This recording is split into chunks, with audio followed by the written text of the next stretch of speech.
उस टाइम एक short notice था जिसमें ज़्यादा डिटेल्स मेंशन नहीं थी, यानी कि एंड ये जो NIACL का पेपर है इसको भी IBPS ही कंडक्ट करेगा, जिस वजह से वो होगा 27 जनवरी को, जनवरी में ही पेपर है। तो इसीलिए यहाँ पे हमें ये भी चॉइस बहुत ध्यान से करनी पड़ती है कि हम कौन सी स्टेट को ऑप्ट करेंगे। हेलो स्टूडेंट्स, जैसा कि आप सब जानते हैं कि कुछ दिन पहले न्यूज़पेपर में एक शॉर्ट नोटिस आया था कि new India assurance company limited recruit करने जा रही है 500 असिस्टेंट की पोस्ट, और डेट्स भी उन्होंने मेंशन करी थी कि 17 दिसंबर से इस एग्ज़ाम की फॉर्म फिलिंग जो है वो स्टार्ट हो जाएगी।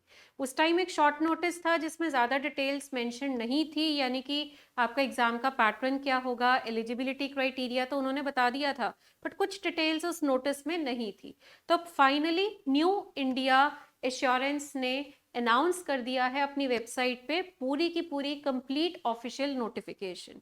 तो आज के सेशन में मैं आपके साथ डिस्कस करूंगी इस पूरी नोटिफिकेशन को जो कि इन्होंने अनाउंस की है। अलग अलग स्टेट से जो नंबर ऑफ वैकेंसीज है वो भी आपको मैं बताऊंगी, मेन स्टेट्स को हम कवर करेंगे, और एग्जाम का पैटर्न क्या होगा, साथ ही साथ आपका एलिजिबिलिटी क्राइटेरिया क्या होगा, वो सब कुछ आज के सेशन में कवर होगा।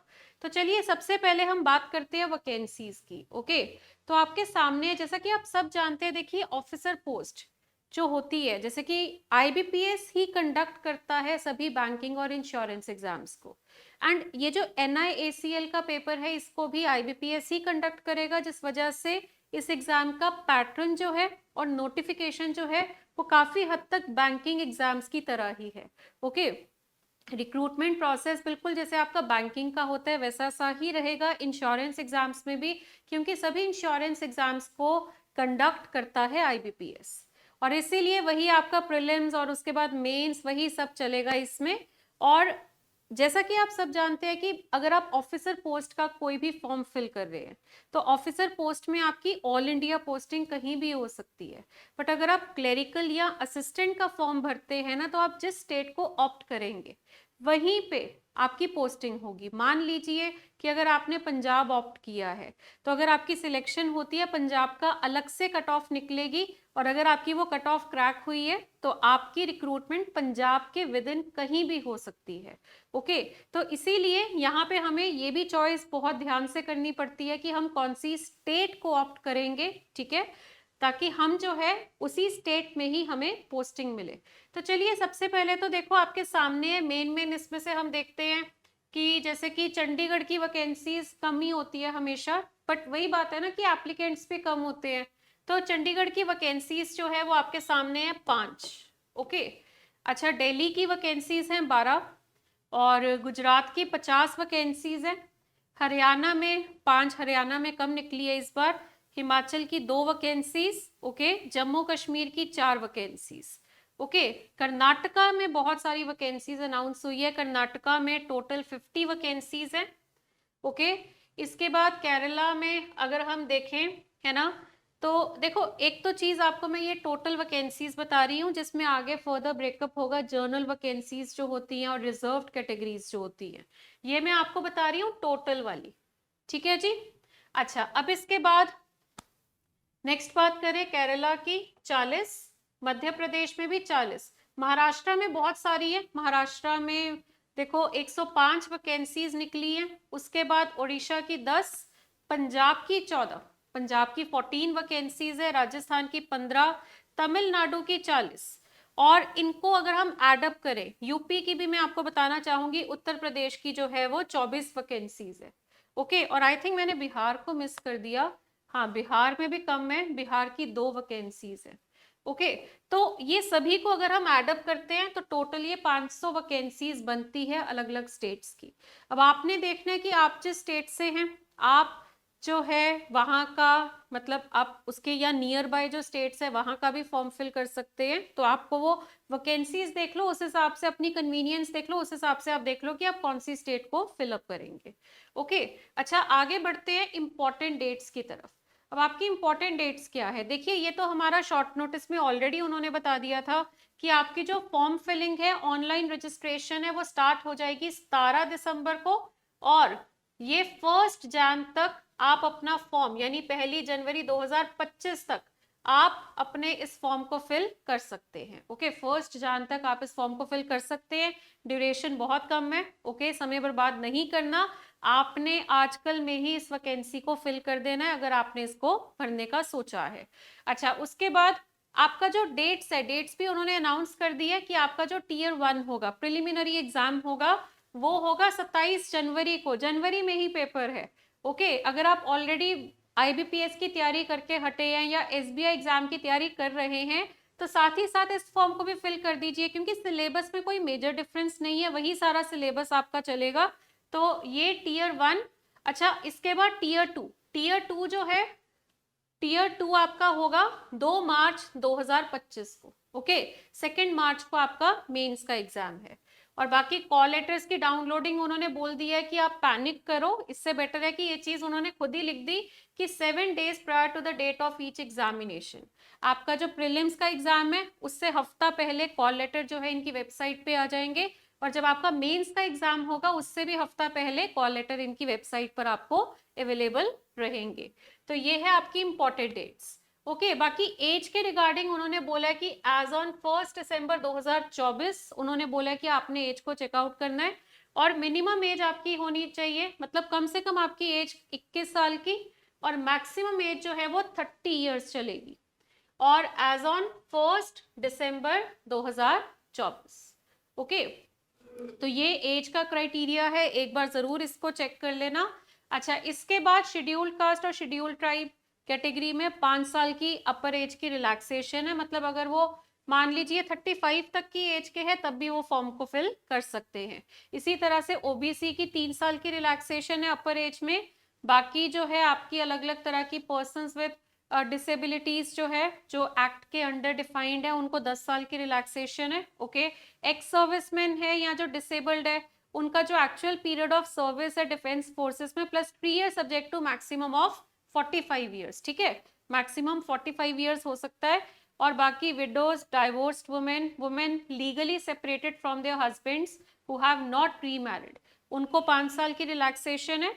और एग्जिस्टिंग एम्प्लॉयज जो है ऑलरेडी जो न्यू इंडिया एश्योरेंस में लगे हुए हैं, एग्जिस्टिंग एम्प्लॉयज, उनको 5 साल की रिलैक्सेशन है, मतलब अगर उनकी उम्र 35 साल तक की है तब भी वो फॉर्म को फिल कर सकते हैं।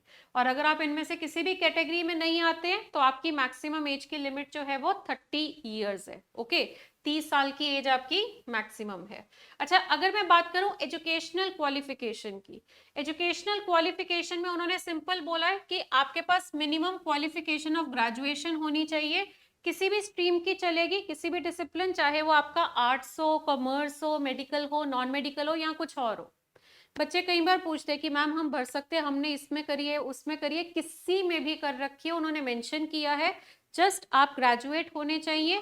स्कोर्स के बारे में भी आज सच उन्होंने कुछ नहीं बोला कि मिनिमम 50 या 60%, कुछ भी मेंशन नहीं किया। ओके, तो स्कोर्स भी आपके कुछ भी है वो चलेंगे। ओके, तो ये आपकी एजुकेशनल क्वालिफिकेशन है, ये भी आपकी एज ऑन 1 दिसंबर 2024 ही बोली है उन्होंने।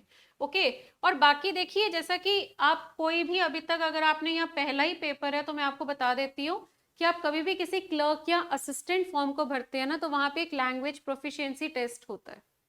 तो लैंग्वेज मतलब आप जैसे कि मान लीजिए पंजाब को ऑप्ट कर रहे हैं तो वहां की जो लैंग्वेजेस उन्होंने ऑप्शन में दी हुई हैं वो आपको आनी चाहिए। ठीक है, तो आपको knowledge of reading, writing and speaking of regional language of the state या UT against the vacancies for which a candidate wishes to apply is essential. ठीक है, आप जो भी स्टेट या यूटी को ऑप्ट कर रहे हैं उस स्टेट या यूटी की जो आपकी लैंग्वेज है उसको आपको पढ़ना आना चाहिए, लिखना आना चाहिए और बोलना आना चाहिए। ये एक सिंपल सा एक एलिजिबिलिटी क्राइटेरिया है जिसका कोई स्कोर नहीं ऐड होता है, बट आपका जो है एक फॉर्मेलिटी है कि ये टेस्ट आपका होगा। ओके, और नेक्स्ट अब आपको मैं बताना चाहूंगी, हाँ एक और बात है कि ये टेस्ट जो आपका होता है ना ये आपका बिफोर फाइनल सिलेक्शन होता है, सिलेक्शन के बाद नहीं होता है, आपकी जो फाइनल सिलेक्शन है उससे पहले होगा। ओके, अच्छा इसके बाद नेक्स्ट आपको मैं बताना चाहूंगी आपका जो प्रिलिमिनरी एग्जामिनेशन है उसका पैटर्न क्या है। वही जो आपका बैंकिंग एग्जाम्स का पैटर्न चलता है वही पैटर्न है, क्योंकि ये पैटर्न शॉर्ट नोटिस में नहीं आया था, इसी का सबको इंतजार था कि पैटर्न क्या है। तो आपका प्रिलिमिनरी एग्जाम जिसमें कि आपका इंग्लिश, रीजनिंग और मैथ्स आएगा। इंग्लिश के 30 क्वेश्चन, रीजनिंग के 35 क्वेश्चन, मैथ्स के भी 35 क्वेश्चन, कुल मिलाकर 100 सवाल। 1 नंबर का 1 सवाल होगा तो 100 नंबर का पेपर है। बाकी सेक्शनल टाइम लिमिट आपको मिलेगी। इंग्लिश के सेक्शन के लिए आपको 20 मिनट मिलेंगे, रीजनिंग के लिए भी आपको 20 मिनट का समय मिलेगा और मैथ्स के लिए भी आपको 20 मिनट का समय मिलेगा। तो कुल मिलाकर 1 घंटे का पेपर है आपका। रीजनिंग और मैथ्स तो आपका इंग्लिश और हिंदी दोनों लैंग्वेज में आएगा, पर इंग्लिश सेक्शन जो है वो इंग्लिश में ही होगा, ठीक है, ऑब्वियस सी बात है। चलिए, तो ये आपका प्रिलिमिनरी एग्जाम है, नेगेटिव मार्किंग है, ठीक है, इसमें नेगेटिव मार्किंग होती है, बट आपको ये सिर्फ क्वालिफाई करना है। मतलब आपका मान लो कट ऑफ गई है 60 मार्क्स, ओके, तो आपका स्कोर 60 से ज्यादा होना चाहिए। चाहे अगर आपका 65 स्कोर है या फिर एक और बच्चा है जिसका 90 स्कोर है, तो 90 वाले को कोई बेनिफिट नहीं है और 65 वाले को कोई लॉस नहीं है। आप दोनों जो है सेम पोजीशन पर है कि आप दोनों ने प्रीलिम्स को क्वालिफाई कर लिया है, ओके। अब अगर आपका प्रीलिम्स एग्जाम क्वालिफाई होता है तो फिर उसके बाद आपका होगा मेंस का पेपर, और मेंस का पेपर जो है उसके कॉल लेटर आएंगे। जैसे प्रीलिम्स दिया, देकर आए, उसका रिजल्ट आया तो जिनका प्रीलिम्स क्वालिफाई हुआ है, ओके, फिर उन कुछ दिन बाद उनके कॉल लेटर आएंगे, और फिर कॉल लेटर आएंगे मेंस एग्जाम के। और मेंस एग्जाम का पैटर्न क्या है देखिए, वहां पे भी आपको इंग्लिश, रीजनिंग और मैथ्स मिलेगा, और इसके अलावा कंप्यूटर नॉलेज और जर्नल अवेयरनेस भी आपको मिलेगा। तो सिलेबस वैसे तो जो आपने प्रीलिम्स का कवर किया है वही सिलेबस जो है सारा आपका मेंस में भी है। सिर्फ डिफिकल्टी लेवल का फर्क होता है कि प्रीलिम्स में थोड़ा इजी टू मॉडरेट लेवल होगा और मेंस में आपका मॉडरेट टू हाई लेवल होगा।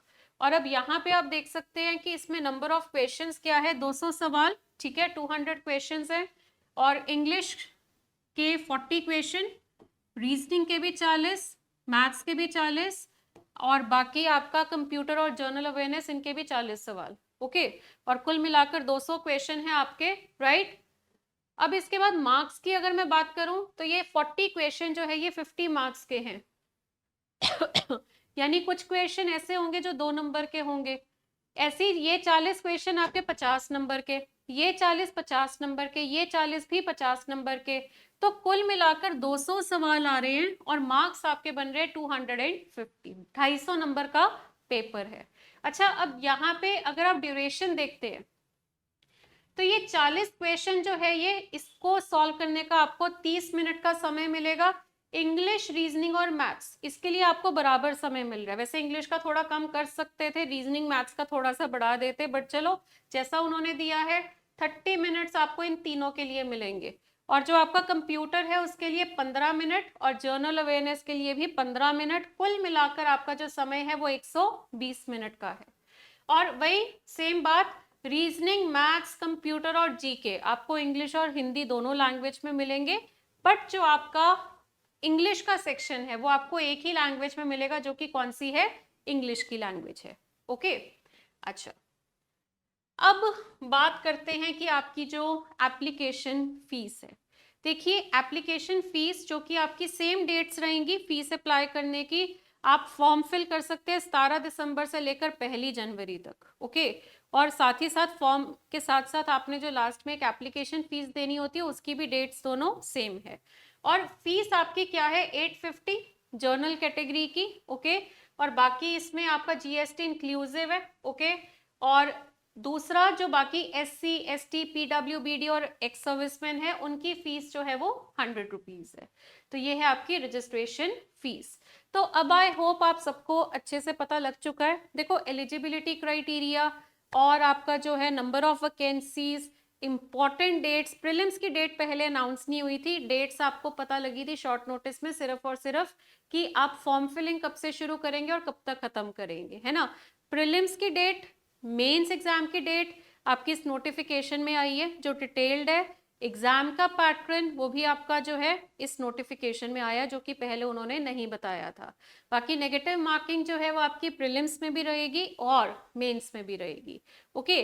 प्रीलिम्स आपको सिर्फ क्वालिफाई करना है, और जो मेंस एग्जाम है उसमें वो जो 250 नंबर का आपका पेपर हो रहा है ना, ये जो आपका 250 नंबर का पेपर है, 2 घंटे का पेपर है, इसमें जो आपका स्कोर होगा उसी स्कोर के बेसिस पे आपकी मेरिट बनेगी। ओके, और फाइनल सिलेक्शन से पहले एक आपका लैंग्वेज टेस्ट होगा। जो भी स्टेट आपने ऑप्ट करी है वहां की रीजनल लैंग्वेज का टेस्ट आपका लिया जाएगा। तो ये है आपकी पूरी कंप्लीट नोटिफिकेशन जो कि अभी रिसेंटली अनाउंस हुई है। ओके, तो अब बिल्कुल भी देरी नहीं करनी। ये मत सोचना कि क्या हम इस फॉर्म को भरे, क्योंकि देखिए आप लोग ऑलरेडी आईबीपीएस के इतने सारे एग्जाम्स में अपीयर हो चुके हैं, पूरी तैयारी कर रखी है, और अगर अपीयर नहीं भी हुए तो एसबीआई का पेपर आने वाला है, उसकी प्रिपरेशन करोगे, है ना। और इन एग्जाम्स के बीच में ही अगर आपको एक और अपॉर्चुनिटी मिल रही है तो उसको मिस नहीं करना चाहिए। इस फॉर्म को भी आप सब जरूर भरिए, क्योंकि इसके लिए आपको कुछ एक्स्ट्रा प्रिपेयर नहीं करना। बस हाँ, जर्नल अवेयरनेस में थोड़ा सा आपको ना इंश्योरेंस नॉलेज होना जरूरी है, ठीक है। वो थोड़ा सा हल्का सा एक्स्ट्रा आपको पढ़ना पड़ेगा, बट वो कोई ज्यादा नहीं है, 1-2 दिन में आप कवर कर सकते हैं। ओके, बाकी सारा सिलेबस वही, English, reasoning, maths, computer, GK, even की बैंकिंग का करंट अफेयर भी आपका इंश्योरेंस के एग्जाम्स में आ जाता है, क्योंकि एग्जाम कंडक्ट कौन कर रहा है? आईबीपीएस। ओके, तो यहाँ पे वो बैंकिंग वाली जीके आती है, सारी आती है, बस थोड़ा सा इंश्योरेंस का एक्स्ट्रा कई बार होते हैं, कुछ सवाल होते ही हैं, कई बार क्या होते ही हैं आपके इंश्योरेंस के कुछ सवाल, वो थोड़ा सा एक्स्ट्रा आप जरूर प्रिपेयर कर लेना इस एग्जाम के लिए। और लास्ट में मैं आपको कहना चाहूंगी, जैसा कि आप सब जानते हैं समय इस समय थोड़ा सा कम है, तो ऐसे टाइम पे बैच वगैरह ज्वाइन आप कर सकते हैं। और साथ ही साथ थोड़ी फास्ट अगर आपको इस एग्जाम की तैयारी करनी है तो बुक्स एक शॉर्टकट रहती है प्रिपरेशन का। तो आप अगर इस एग्जाम की तैयारी कर रहे हैं, या चाहे आपने ऑलरेडी कोई बैच ज्वाइन कर भी रखा है, आपको हमेशा जरूरत रहती है प्रीवियस ईयर क्वेश्चंस की, जो कि आपके पिछले एग्जाम्स में पूछे गए हैं।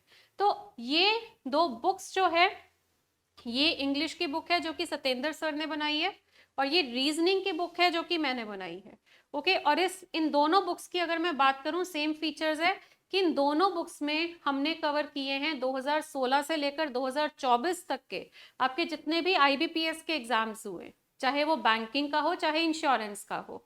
ओके, और उसमें आपके एनआईएसीएल के एग्जाम के क्वेश्चंस भी आपको मिलेंगे। ओके, तो ये हमने देखो अलग अलग एग्जाम की अलग बुक नहीं, क्योंकि ये सभी एग्जाम्स आईबीपीएस लेता है, तो आईबीपीएस का सभी एग्जाम्स का पैटर्न ऑलमोस्ट सेम होता है, इसीलिए हमने एक ही बुक लॉन्च करी है जिसमें कि इन सभी एग्जाम्स के जो आईबीपीएस के कंडक्टेड एग्जाम्स है, इसके प्रीवियस ईयर क्वेश्चन, चाहे वो प्री के हो चाहे वो मेंस के हो, वो आपको मिलेंगे।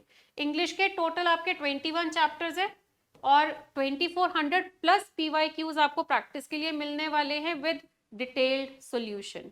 इसी तरह से रीजनिंग के टोटल 21 चैप्टर है, और इसके 3800 प्लस पीवाईक्यूज आपको मिलेंगे विद डिटेल्ड सॉल्यूशन। ओके, और ये सारे चैप्टर्स बहुत ऑर्गेनाइज तरीके से आपको मिलेंगे। हर चैप्टर जब आप स्टार्ट करोगे, पहली टाइप के सवाल एक साथ, फिर दूसरी टाइप के सवाल एक साथ, इस तरह से आपको ये बुक मिलेगी। और ये दोनों बुक्स जो आपके सामने है, ये Amazon और फ्लिपकार्ट दोनों पे अवेलेबल है। और ये बुक्स जो है आपके इस NIACL एग्जाम को क्रैक करने में बहुत मदद करेगी, क्योंकि अगर आप देखो प्रैक्टिस करते हो, बट प्रैक्टिस अगर आपकी फोकस्ड हो जाए, आईबीपीएस पेपर ले रहा है तो आईबीपीएस के ही सवाल अगर आप प्रैक्टिस कर लेते हैं तो उससे आपका बहुत बेनिफिट होगा। ओके, तो आप इन बुक्स को ऑर्डर कर सकते हैं, Amazon पे भी अवेलेबल है, फ्लिपकार्ट पे भी अवेलेबल है। बुक्स मैंने आपको शो कर दी है, बाकी रीजनिंग का ये QR कोड भी है, इस QR कोड से आप स्कैन करके इस बुक को ऑर्डर कर सकते हैं, ठीक है। साथ ही साथ आपको इंग्लिश की बुक भी वहां मिल जाएगी। और ये हेल्पलाइन नंबर है, अगर आपको कोई भी प्रॉब्लम आए इस बुक को परचेज करने में, तो आप इस हेल्पलाइन नंबर पे कॉल भी कर सकते हैं। Okay, so all the best for your exam. और बैंकर्स ग्राउंड चैनल से जुड़े रहिए, क्योंकि बैंकर्स ग्राउंड चैनल आपके जितने भी आने वाले एग्जाम है, चाहे वो SBI का एग्जाम हो, चाहे वो आपका NIACL का एग्जाम हो, या फिर SBI PO की नोटिफिकेशन भी बहुत जल्द आने वाली है, तो इन सभी एग्जाम्स के लिए आपको इस चैनल पे डेली प्रैक्टिस सेशन मिलेंगे। मॉर्निंग में हिंदू के एडिटोरियल्स जो है वो भी डिस्कस होते हैं, ठीक है। और स्ट्रैटेजी सेशंस आपको बहुत सारे मिलेंगे, और जितने भी सेशंस हम ले रहे हैं वो सारे के सारे हैं लेटेस्ट पैटर्न क्वेश्चंस, जो कि अभी लेटेस्ट आपके पैटर्न के सवाल जो आपसे पेपर में पूछे गए हैं उसी पे बेस्ड होंगे सारे के सारे प्रैक्टिस सेशन। तो अगर आपने अभी तक बैंकर्स ग्राउंड को सब्सक्राइब नहीं किया तो अभी के अभी करो सब्सक्राइब, ओके और इन डेली सेशंस को ज़रूर अटेंड करिए ताकि आप अगर आने वाले पेपर्स को थोड़ा स्पीड और एक्यूरेसी बढ़ाकर, क्योंकि स्पीड एक्यूरेसी बढ़ाना बहुत ज़रूरी है और उसके लिए आपको डेली क्लासेस लगानी पड़ती हैं। ओके तो आप इस चैनल पे इन डेली सेशंस को अटेंड कर सकते हैं। All the best and thank you so much.